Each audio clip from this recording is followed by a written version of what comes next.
university. That says that our one institution that's rooted in its home community of Louisville. So that's an important mission that I'm fully on board with.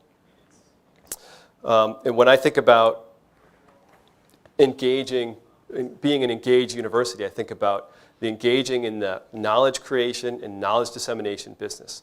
So that means, and when I say that really simply as if we create the knowledge over here in the university and then we give it out to all those people that need it out there. And of course it doesn't work that way, or it shouldn't work that way. And so a little refinement of that is really what I would call knowledge co-creation of knowledge and value of that knowledge. And that means working closely with partners. So working closely with your industry partner. I know you guys are doing some of this in engineering school for sure. If you're in the social work field, the work you do is going to be a lot more relevant if you actually work with providers and so forth than if you do it kind of isolated. So that partnership piece is really important. So when I say knowledge creation and dissemination, it's really through that partnership that we understand what the value of our work is that can help guide the work that we do.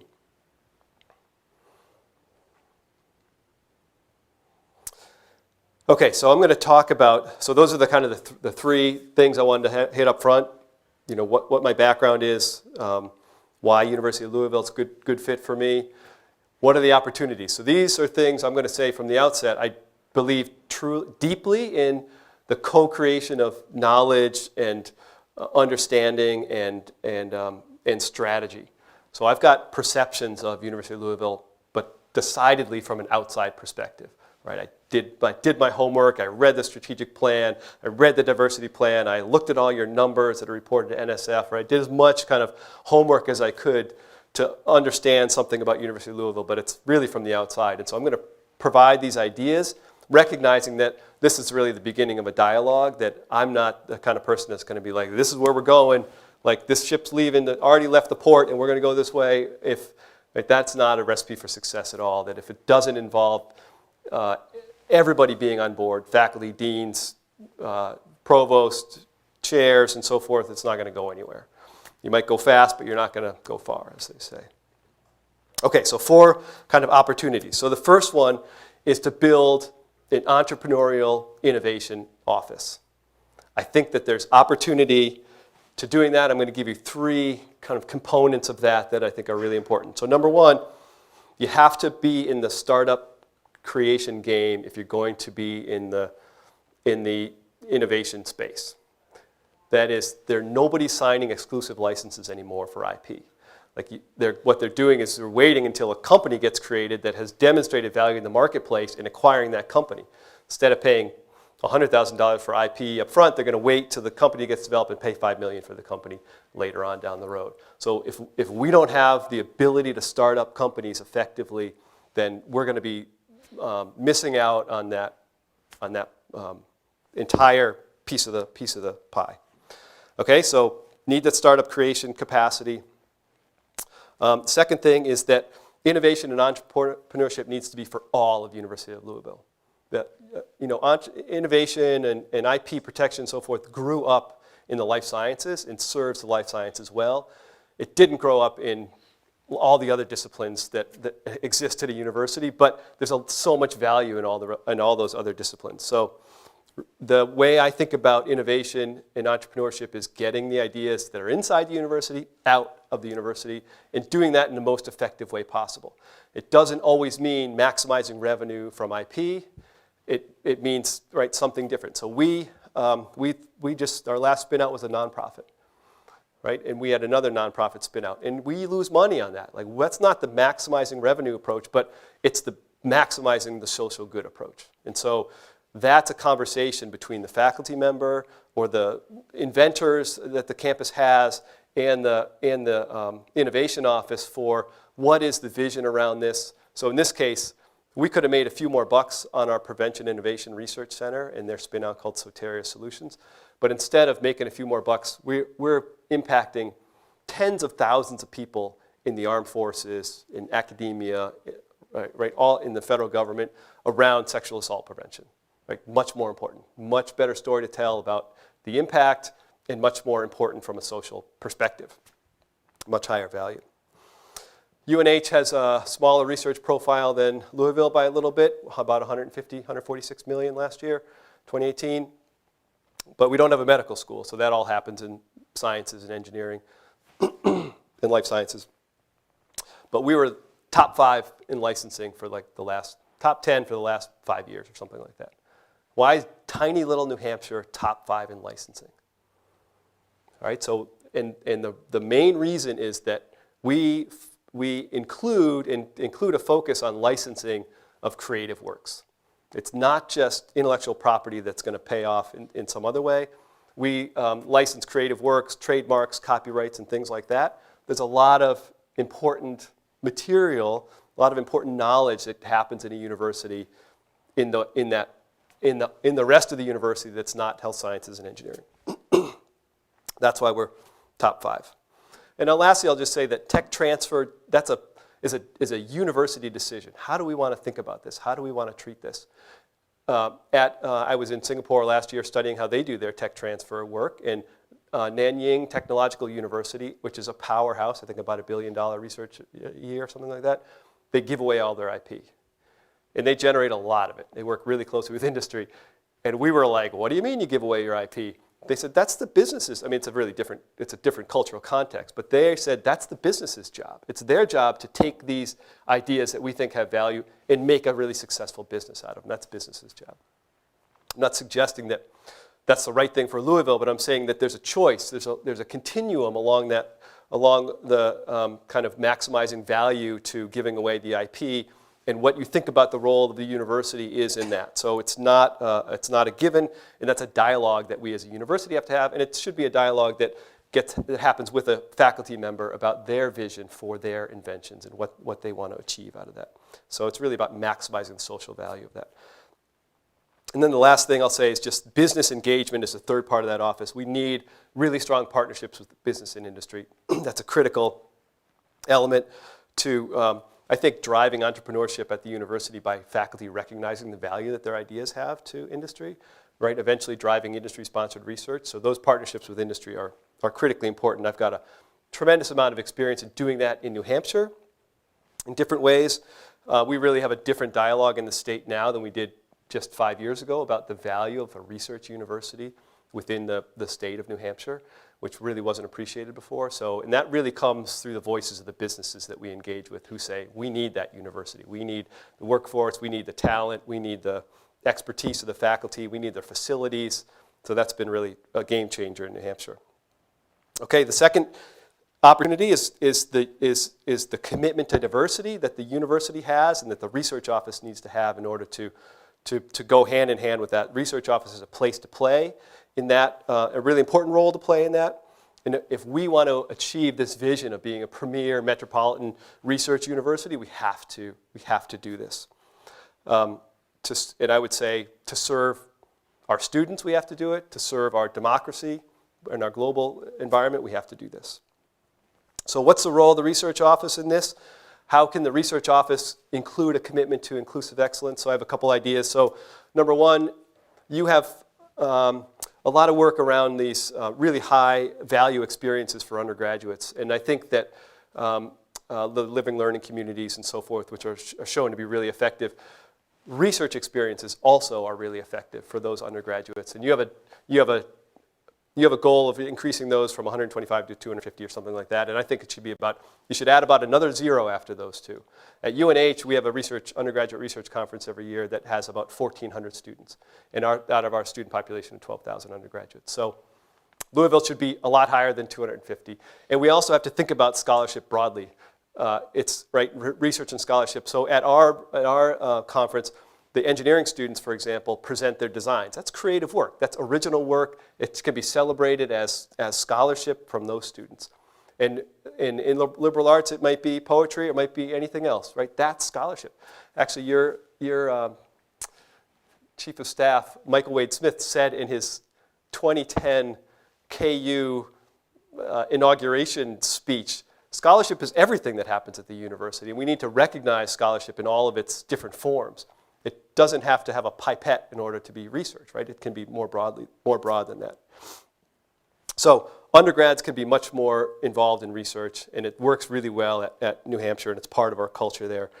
I think that there's opportunity to guarantee every student, and this is the kind of discussion we need to have, guarantee that every student who comes here from Metro Louisville has a research experience that wants one. Like, why can't we guarantee that high value experience? Because 250 out of a population of a lot more than that is just not that many engagements, right? Not many people get that high value experience. I would also suggest that we require mentorship training for faculty, postdocs, grad students who are mentoring undergraduate students. We have just developed a new mentorship academy at the University of New Hampshire, and we actually use this applied theater group called Power Play, who are really good at training around bias in the hiring decision, which was developed through our advanced grant, on collaboration, for how to collaborate effectively, for how to have difficult conversations in the community. In New Hampshire, this was about, we had these things called free staters in New Hampshire that were people that wanted to take over the state and then dissolve the government or something like that. So they said, if they tried to get a lot of people to move to New Hampshire and then do this. Anyway, they were disrupting public meetings and things like that. So how do you have a difficult conversation in a community? And they, with their applied theater approach, are really effective at training around these types of difficult issues. One of the other things we just did at New Hampshire in its second year now is a postdoctoral scholars program. We struggled, and I've read about Louisville's struggle around hiring underrepresented faculty in a number of different disciplines. And so now we adopted this program. UNC Chapel Hill has started this program and has seen it to be effective, where we identify hires that are going to happen in department 2 years out and hire postdocs in that field that will be able to compete for those jobs in 2 years. In this case, the postdocs have their own research agenda and so forth. So we don't have the results from that yet, but we've seen that it's worked well in other places. So we're hoping that that's something that can actually change the composition of our faculty at New Hampshire. And then lastly, I'll say that this kind of goes back to the first item around entrepreneurship and innovation. We should build entrepreneurship programs that work for all students across the university. It's not a business school thing or an engineering school thing. All students should be able to be engaged in entrepreneurship. And our entrepreneurship is focused on first-generation students. UNH, we have about 30% of our students are first-gen. And they're the least likely to start a business, right? Studies show, but they're the most in debt. They're the most likely to say, I just want to get a job.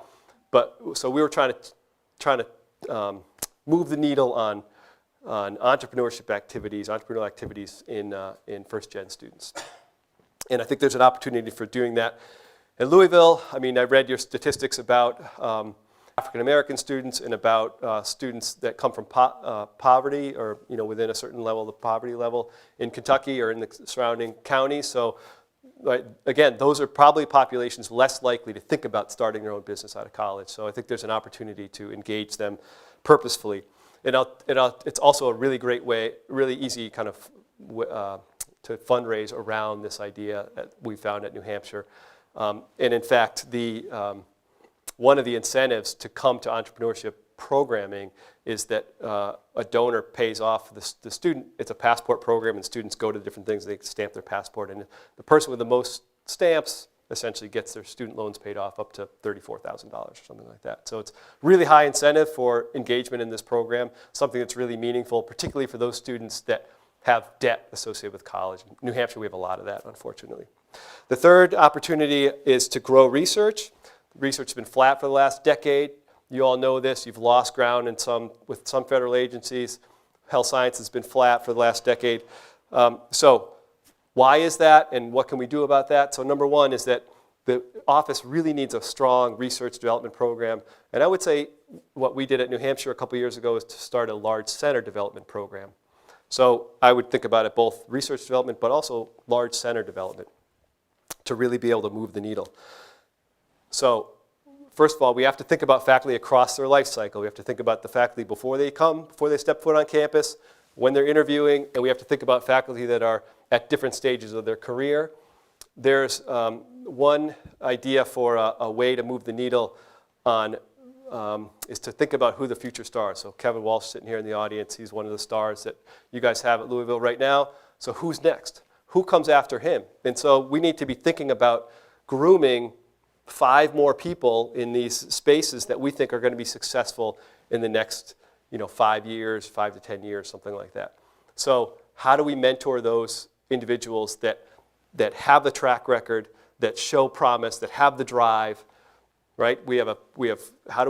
So I think we can put together a mentorship program around the kind of future stars mentorship program, because those are the people that are going to be able to bring in large dollar sums, and that's what you need to really move the needle. New Hampshire, we just pulled in a $108 million grant from NASA. That's the biggest grant we've ever gotten. And let me tell you, it takes a big team of people. It takes project management staff. If you just say, yeah, faculty, you guys should go for that $100 million grant, like forget, and teach your classes and everything else, forget about it. It takes a big investment to go after those big grants. It takes project managers, project management staff.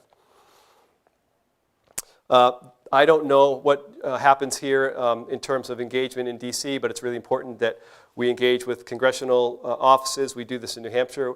I've been working with mentoring one of our future stars. We got a $7 million appropriation this year out of the congressional action. So that's a really important thing to be doing, and to make sure you have a strategic engagement, not only with congressional staff, but with agencies, departments, Department of Defense, Department of Energy. That's how those things work. They work by relationships, and the university needs to be out there. That means whoever's in this position really needs to be out there forming those relationships. And then the last thing is building partnerships. It's really important to build partnerships. I talked about industry partnerships already, national lab partnerships. When those FOAs come out, those teams are already set. They were set back before that FOA was written. So that's where Louisville needs to be, and to do that, you need to build those relationships. I think you guys have some relationship with Oak Ridge. I'm not sure about other national labs. We're working right now to put on a National Lab Day at University of New Hampshire next fall. I just hosted 8 heads of national labs about a week ago up there to start pulling that day together. So wherever that space is, whether it's DOE, whether it's NASA, we need to build those relationships, bring them to campus. And then the last thing, number 4 on my opportunity list, is that the Research and Innovation Office needs to be the best in its class. Like that is just, and so I said it last, but it's actually job number 1. I can't go talk to deans and faculty if they're not getting the best service and they don't feel like they're getting the best service possible from the research office. It's really, really important. And so this is something I've spent a long time working on at New Hampshire. I think if Louisville is going to be a place to learn, work, and invest, I think that work piece is really important. It's really important that we have that people want to be there, that they're valued, that they're doing a great job, and that we're getting all the feedback from people that we serve.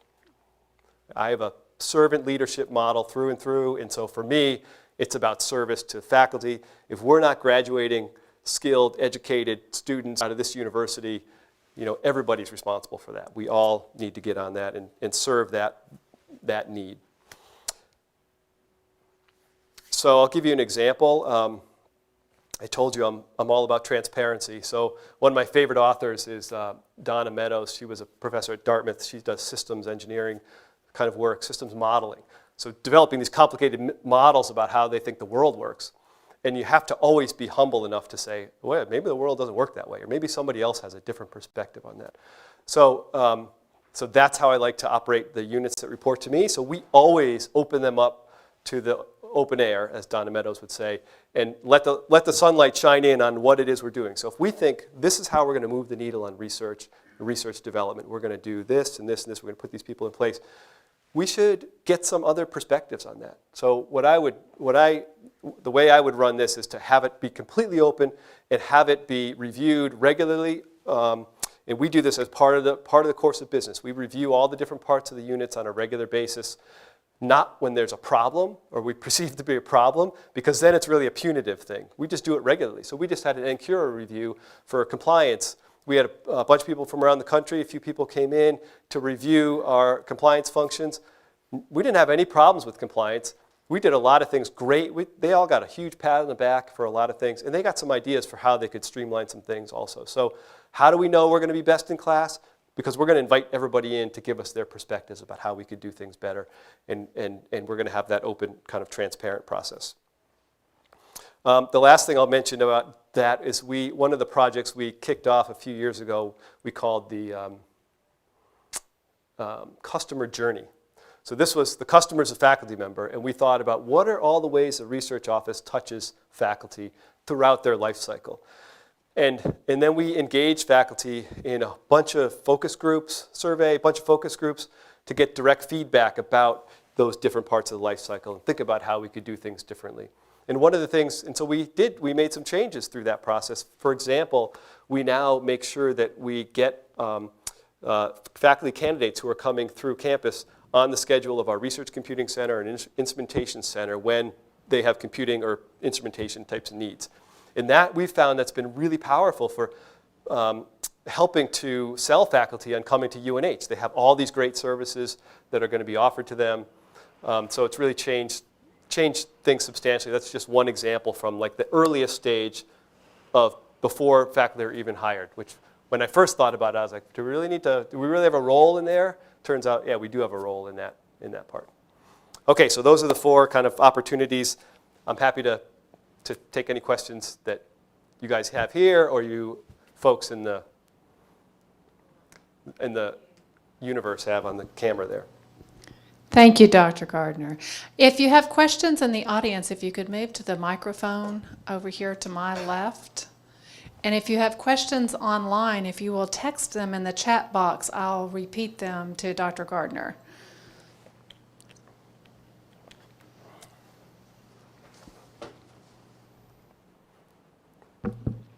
Hi, thank you for that nice discussion. Appreciate it. I want to get your ideas on a couple areas here, and I realize this kind of depends upon the structure of the overhead return, but I'd like to get your idea about your philosophy on startup packages and how they should be funded. Right now, a lot of this is done at the college level, as well as like cost share on some of the big grants like MRIs where it's mandatory. Yep. Yeah, great question. I met with the CFO earlier today and basically asked me the same similar question. The budgeting model at University of New Hampshire is very different than here. We have a responsibility-centered management budgeting system. So each college is its own unit and kind of sinks or swims on their own a little bit. But most of the F&A goes back to the colleges there. And then 10% goes back to the PI. So I guess I would, I think it depends on the overall budgeting structure for the university to be able to answer that question accurately. I think at New Hampshire, it's really important, that 10% back to the PI is really important because there are no funds to fix your instrument. Right? There are no funds to support someone for a few months after they should have graduated, but they didn't. There just aren't those funds. So it's really important to be successfully run a major research operation. You need that money coming back because there is no place else to go and get that, essentially.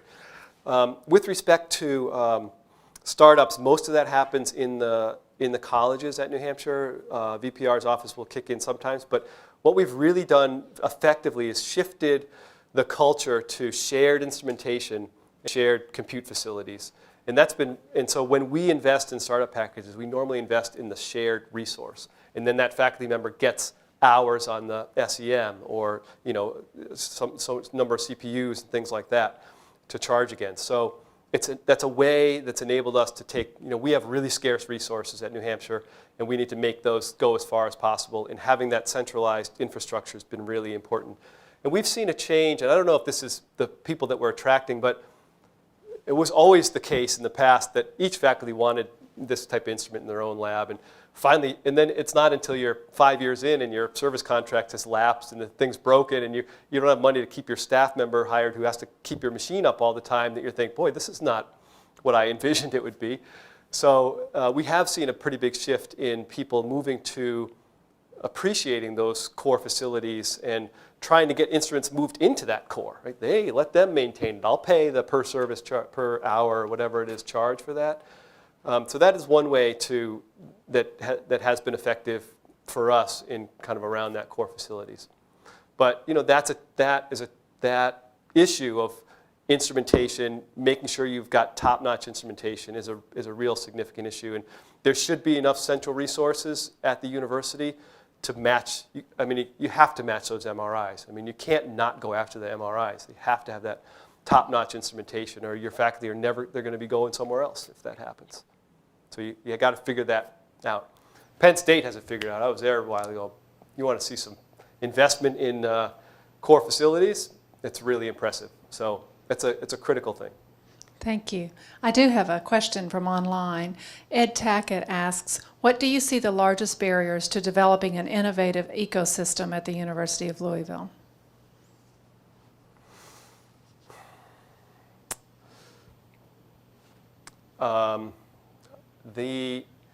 So first, let me say that the innovation ecosystem in Kentucky is great. So you guys have a lot to work with at the state. Your state is investing in this.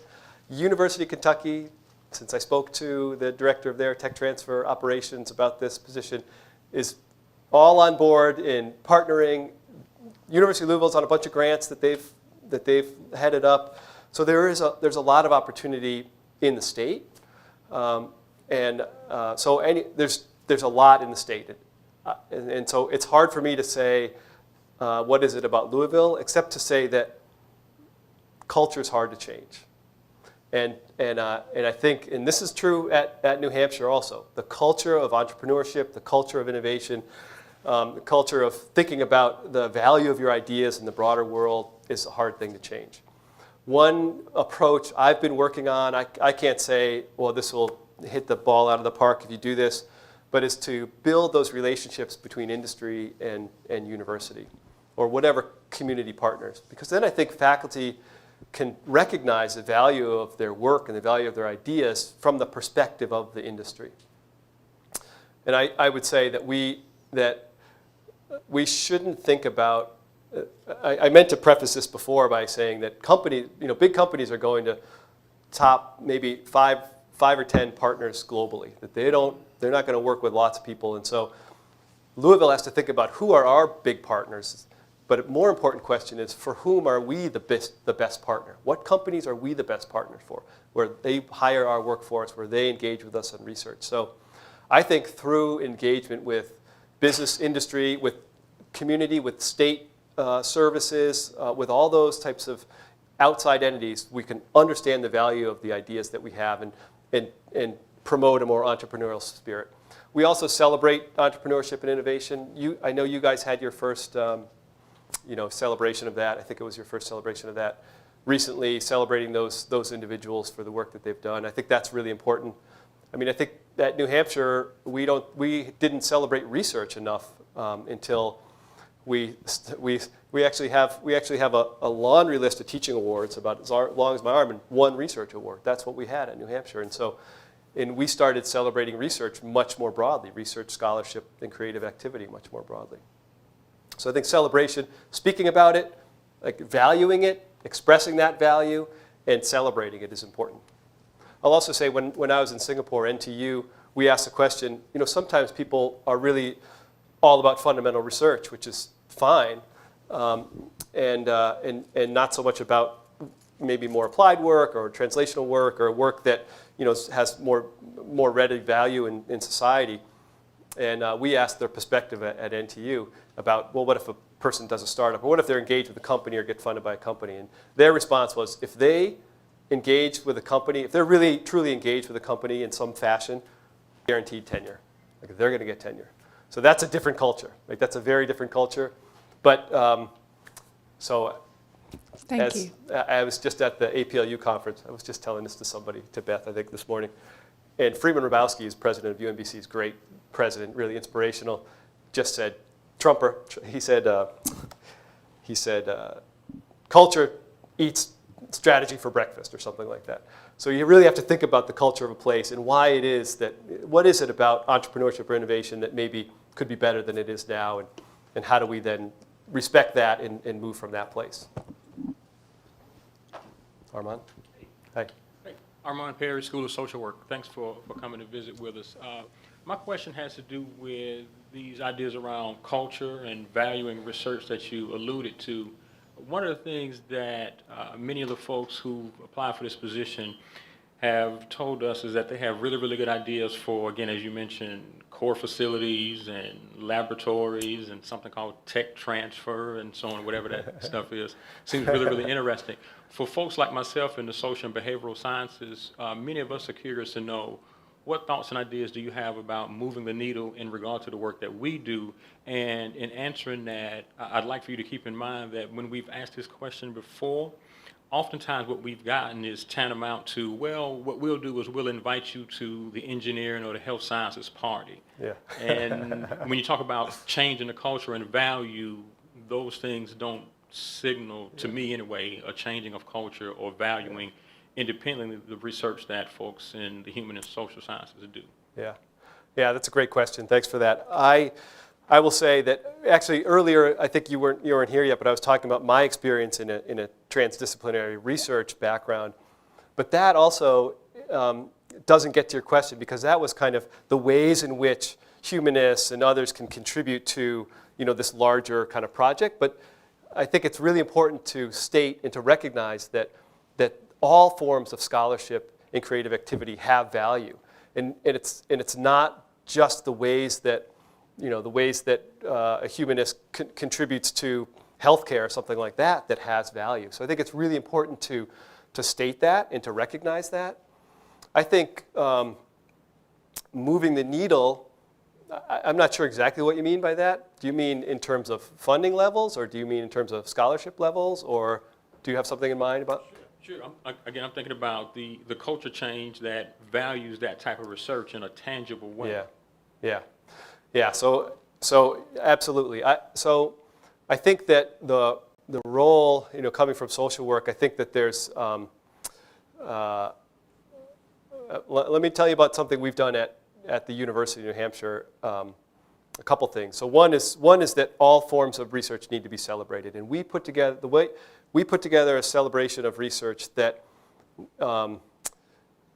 where people that were recognized by outside entities would tell us how they were recognized, and then we'd pull all that stuff together. So it was very democratic. So people who won a book award, or people who were invited to give a talk, in Sweden, or it's really varied all across the board.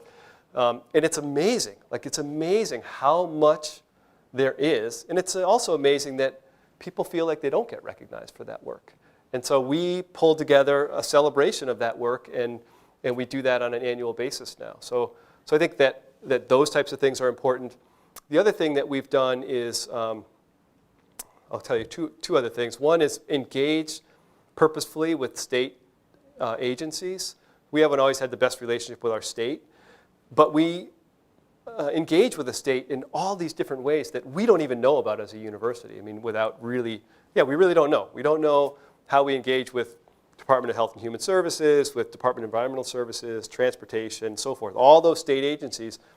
And it turns out we do it in a lot of ways, and we could do it in more ways. So that's another way that we try to engage some external partners in a really intentional way, so that the heads of those departments, the commissioners of those departments, know, oh, the university is engaged in all these different ways. And then the last thing is that we're really trying to collect information on the ways that we engage with the broader public.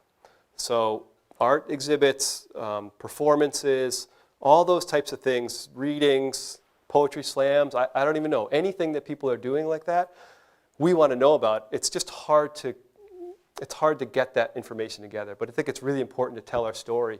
I mean, I think I would say that I would go on a limb and shoot myself in the foot and say, I bet humanities and arts impacts culture more in this place or impacts society more in many cases than does science and engineering. So it's really important for the impact that this university has on this metropolitan region to recognize that and to value that and to celebrate that.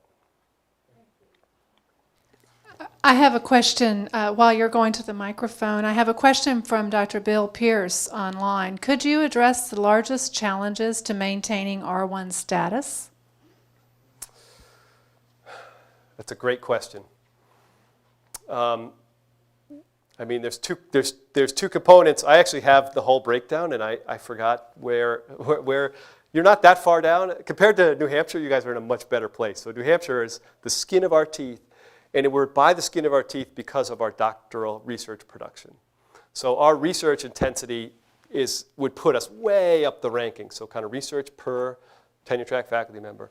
But our PhD production is really, really low, way below where we are in the rankings. So kind of when you even those things out. So we're really imbalanced. I think that Louisville's more balanced than that, and so I think the strategy is to focus on both of those things. It's the research intensity per faculty member, and it's also the graduate production rates. And it's not just graduate production in STEM fields, right? It's research-based PhDs in broadly, in humanities is included in there, right? Social science is included in there. So it includes all of those, and they're kind of weighted differently. But so it's really important to pay attention to those. You know, in my world, research and grad education are just like this. They have to be just like this. In many fields, that's the workforce for the research engine. Other fields, it's not. But we have to, and we have to recognize that humanities, for example, it's not. It's time away. Many times, it's a scholar's time away from their work to mentor a PhD student. So we have to recognize that and value that and know that it's different in the humanities than it is in the engineering and sciences. So anyway, those are two components. It's really important. I have a statistical breakdown of those, what goes into those R1, and it's important that we pay attention to those and improve our positioning in that R1 for sure. Thank you. You talked about the university being involved in startups. I was wondering what kind of models you've seen successfully implemented into a university, and also how do you handle conflict of interest?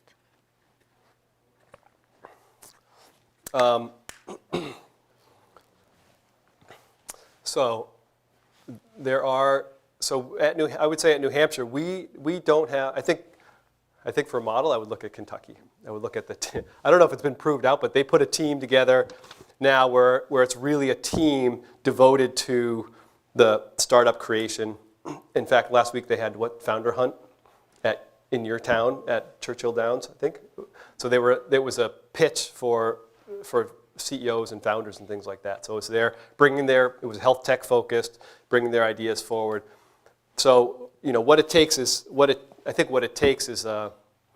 a team of people who can connect the inventor with the right kind of resources, but it's never I shouldn't say never, but it's rarely the inventor who is, you know, the CEO or moving that technology forward, because private investors will never go for that faculty member. And that also gets around that conflict of interest or conflict of commitment between those two. How we deal with conflict of interest. So we have a policy that says that we have a liberal policy that says that you can be CEO or CFO of your startup for 2 years, for a 2-year period, and then after that 2-year period, you can have a position like head of technology or something like that, right? Scientific director or something like that, or there's a better term for that. But you can't have fiduciary responsibility for that startup. So that's a tricky space. A lot of universities say, like Stanford says, no, you can't, or even Dartmouth, they give them generous leave policies to go start their business, but you can't serve as a CEO of a business and faculty member. It's a clear conflict of commitment and financial conflict of interest. So we struggle with that a little bit at New Hampshire. We just put that conflict of interest policy around startup creation into effect, and it was a struggle to get that into place. So it's not easy. Thank you. I have another question from Mr. Ed Tackett. How would you approach a company, considering you have already expressed your interest in institutional shift, core facilities, to convincing the company to shift their risk to close the gap through the valley of death to bring truly transformative projects to U of L? Can you repeat that question? Yes, I'm trying to make it into a question. So how would you approach a company to convince that company to shift their risk, to close the gap through parentheses, the valley of death, to bring truly transformative projects to U of L? Ed, am I saying that appropriately? It's like a trick question. No, I will say, okay, so the Valley of Death is a real thing, and I feel like Kentucky has positioned itself to more effectively meet that issue. So I'll tell you an experience from New Hampshire where we heard I actually heard by accident that this company had called the director of our innovation office and asked, is there any matching funds for SBIR awards? And he said, no, click, hung up the phone. And then I heard about this and I said, wait, who was this person and what did they want? And I called him up and it turns out he had a phase 2 SBIR plussed up by Department of Defense. So it was a $2 million SBIR for this technology related to drones, and the Air Force was really interested in it. And the state of Massachusetts, he's in Exeter, New Hampshire, it's right by the border of Massachusetts, which is a giant startup culture, and Cambridge, Boston, everything. They had a $250,000 check ready for him. They said, just move down to New Hampshire. We'll give you free space at this university. We'll give you matching money for your SBIR. And his problem was he had deliverables associated with this SBIR phase 2 that were due in 6 months or something like that. But he had to hire a workforce to get to that deliverable stage. And after he gets the deliverables, then he gets paid. So he basically had a 6-month cash flow problem. And the state of New Hampshire had no ability to deal with that. So I actually took that story to the legislature, to the Bureau of Economic Affairs, and despite all this work we've done over many years to say, we need a better startup culture. New Hampshire, look at these statistics. New Hampshire's not as good as other states that are comparable to us. We need to work on this as a state-university partnership. We were talking about all these statistics, but one story, one person, one inventor coming before them and telling them his story and why this cash flow didn't work was enough to really change the needle. And all of a sudden now we have bills in the legislature, we have Community Development Finance Authority that's ready to underwrite those loans. We have a solution. So in this case, we're working on putting a risk pool together so that lenders can make those loans that don't have any collateral, and then the risk pool takes care of that issue. So they don't have to sign up for a 38% interest rate loan to get a loan for 6 months or something like that. So I think it takes that kind of state partnership. That's a really important piece of it. But I think Louisville should be in that conversation with the state, with its own startup activities, and with its partners, because a lot of times it's really valuable for those types of companies he's talking about to locate right here because they can hire interns. There's expertise from the faculty, right? There's instrumentation. There's all those types of things. Thank you. We appreciate you being with us today. Thank you for your time. Wonderful. Thank you.